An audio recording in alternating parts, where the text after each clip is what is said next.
What is going on YouTube? It is your boy MrBaboon back with a reaction video. Originally, I didn't plan to record this whole series today. I was just going to do episode 1, 2, and 3, which I already did, but now we're doing episode 4, Vlad the Impaler, War in the Dark, episode 4, Extra History.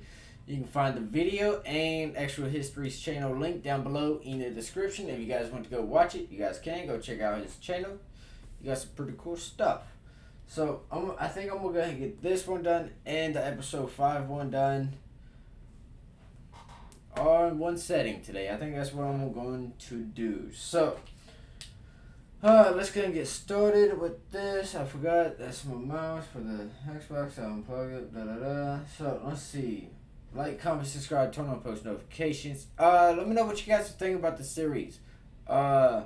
I think I got a couple more series I want to do, like that I want to react to from Extra History, so be on the lookout for those. So, let's go ahead and get into this though.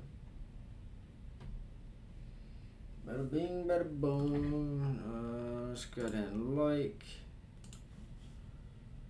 Full screen. 1461, the Danube. Vlad Dracula puts pen to paper to tell his ally Matthias Corvinus, the king of Hungary, about how many he has killed attacking Ottoman territory. 23,884 Turks and Bulgarians in all, not including those who were burned in their houses and whose heads were not presented to our officials. But he also writes, this will lead to an all-out war with Mehmed. When the weather permits, that is to say in the spring, they will come with evil intentions and with all of their power. And when they did, Vlad would find himself fighting alone. Wait, what? Thanks so much to Raycon for helping keep history alive. Oh, shit. Vlad's attack on Ottoman territory across the Danube River didn't just come out of nowhere. He knew that his brother Radu was still on the Ottoman court, just in case Vlad needed to be replaced, and he was aware of Mehmed's expansionist designs. Indeed, it was obvious to everyone an attack was coming, because a few years earlier, Pope Pius II and the Venetians had raised money in order to fund a crusade that would prevent further Ottoman expansion. But Hang on, let's skip this side. But while Matthias Corvinus, Frederick III, and other rulers had taken the Pope's money, because, you know, free money, they were slow to actually do anything productive with it. Because while most European monarchs talked a big game about defending against the Muslim Turks, the reality was that for most kingdoms, their Christian neighbor states were a much more credible threat. In fact, in desperation, Pope Pius reached out to other Muslim states in hopes of convincing them to attack the Ottomans to keep Mehmed tied down. Plus, Vlad had his own border troubles, namely his cousin Stephen, who he'd helped put on the throne of Moldavia. But now Stephen had switched sides and became an Ottoman vassal, massing his troops on Vlad's borders so that if the Ottomans came, Vlad would have to fend off armies from two directions. That came to pass in 1462, when one night, Mehmed and Vlad's brother Radu led Ottoman forces across the Danube and into Wallachia. Vlad opposed him with a battery of cannons, but when the Ottomans raised their own artillery positions and began firing back, he withdrew. Vlad was simply outnumbered and outgunned. Mehmed had between 60 and 70,000 troops and 120 cannons, whereas Vlad could only muster 10,000 soldiers in his main force, most of which peasants, rather than professionals. Now, a word of caution here. While we do know what happened in this war, there's still a debate about the location, order of events, and even what Vlad and Mehmed's strategic objectives were. Mehmed, for his part, probably didn't want to outright conquer Wallachia and bring it into the empire. It was more valuable, after all, as a buffer zone against Hungary, but of course with the more dependable Radu in charge rather than Vlad. Also, he was interested in Stephen helping him take back a Black Sea fortress. Whereas Vlad, of course, wanted to stay on the throne and expel Mehmed from his lands. But he did know he couldn't beat Mehmed in the field, so instead, he used guerrilla tactics. He sent word for Wallachian civilians to flee to the Carpathian Mountains, then retreated, burning the land behind him and poisoning water sources to deny the Ottoman army food. Then, his horsemen harried Mehmed's column, striking and disappearing, occasionally taking captives, waiting for a moment to land a hard blow. Which came when the Ottoman army camped outside of the capital of Targovishte, not noticing that spies passed in their midst. According to folklore, one of those spies was in fact Vlad himself, using his command of Turkish to pass himself off as a soldier. And whether true or not, Shit. the scouts learned what they needed to know: the location of Mehmed's tent. Wallachian cavalry screamed into the unaware Ottoman force, slashing down with swords and burning canvas tents, killing hundreds in the shock assault before many in the Ottoman camp could even pick up weapons. And Vlad stormed through the melee, slicing his way into Mehmed's personal tent to find it empty. Mehmed happened to be somewhere else. Vlad called a retreat. His planned decapitation strike had failed. The next day, the armies finally met in earnest, where Vlad lost 2,000 soldiers and abandoned the capital to Mehmed, running with his shattered army for the safety of the mountains. But he left something behind. As Mehmed and Radu approached Targovishta, their troops saw what from a distance looked like a stand of trees. That is, until they got closer. They were bodies. Ottoman captives from Vlad's depredations along the Danube, and the soldiers he'd snatched during the guerrilla campaign. Men, women, children. All impaled in a macabre display, with birds nesting in their corpses. One account puts the number at 20,000, roughly the amount Vlad himself had claimed to kill in his letter to Matthias Corvinus. But while this terror tactic did shake the approaching Ottoman troops, it actually opened another avenue for Mehmed.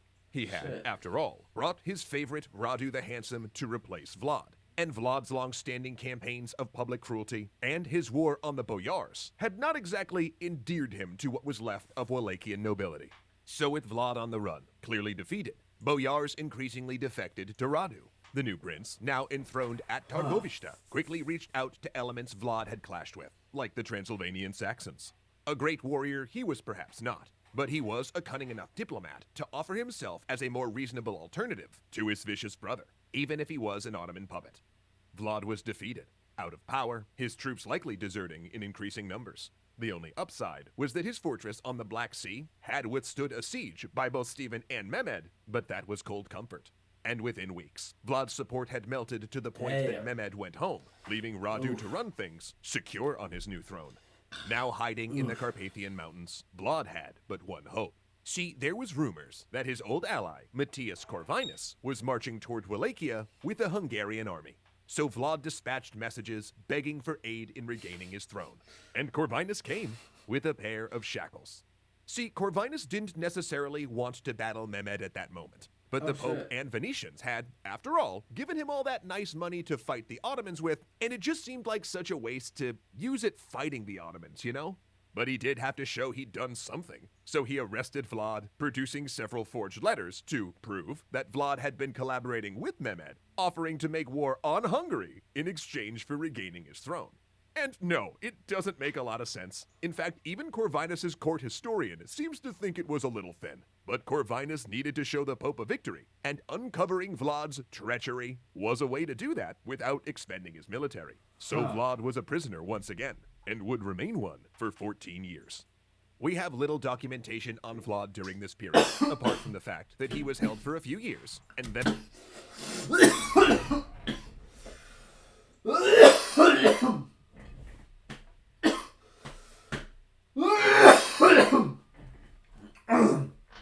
Right down the wrong tube. So, Vlad's gonna be in prison. Oh, he's gonna be, what, pretty much a prisoner for 14 years? Then allowed to settle in a house in Pest, transitioning from being strictly a prisoner to more of an exiled noble, forbidden from leaving the country. Though among the few stories we have about him during this time is one violent incident involving Hungarian troops. Apparently, a thief had run and hid in Vlad's home. And then when a squad of troops burst in to pursue him, Vlad had their leader executed on the spot. He'd argued, successfully, that he was within his rights because the troops had not asked for an invitation. Meanwhile, as Vlad stewed, causing a few diplomatic incidents in Pest... Well, shit.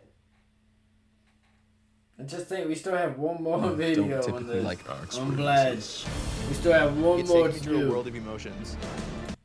Radu lost the throne to and I probably will get that one when done the news today hit too. a clearly restless Vlad, he pushed Corvinus to give him an army to recover Wallachia. Because remember, according to Corvinus, Vlad was still the legitimate prince, and Vlad argued he could be useful. But while Corvinus still refused for years to support Vlad, he did increasingly give his pet Wallachian prince a longer and longer leash, letting him move around within Hungary and settle in Transylvania, giving him clearance to gather followers around him.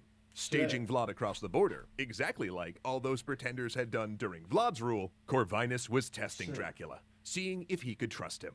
And in 1476, the biggest test came, when he sent Vlad along on military expeditions against the Ottomans in Bosnia, and to bail Vlad's cousin Stephen out when his relationship with Mehmed soured and the Sultan invaded Moldavia, though it was only a prelude. Within months, a Hungarian army was marching on Targovishta, and Vlad and Stephen, armies now united, barely missed capturing the deposed prince as he fled to Mehmed. So in November 1476, Vlad once again became the Prince of Wallachia. In his life, he'd been a hostage, a fugitive exile, a prince, a captive, a general, and both a rebel and an oppressor. He'd carried his sword for the Ottomans, Hungarians, Moldavians, a pope, and a sultan. Now in his mid-40s, it would be his third reign as prince. And though it would only last 2 months, Vlad would live forever.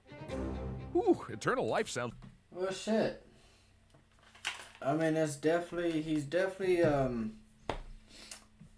to be like 40, what, did they say 43, I think? And then become in charge again? No, that's pretty crazy, you know what I'm saying? Let me know what you guys are thinking about this series. I'm having a fun time reacting to it. We got some more extra history series.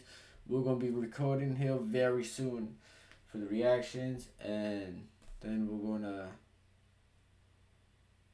probably get some other reactions, as well as, you know, some more extra history, as I just said, as well as probably some other ones as well. So, let me know what you guys think about this. Like, comment, subscribe, turn down, you know. Positivity is key, motivation is key, happiness is key. I'll see you guys in the next video. You guys stay safe, watch out for each other. I'll see you guys in the next one.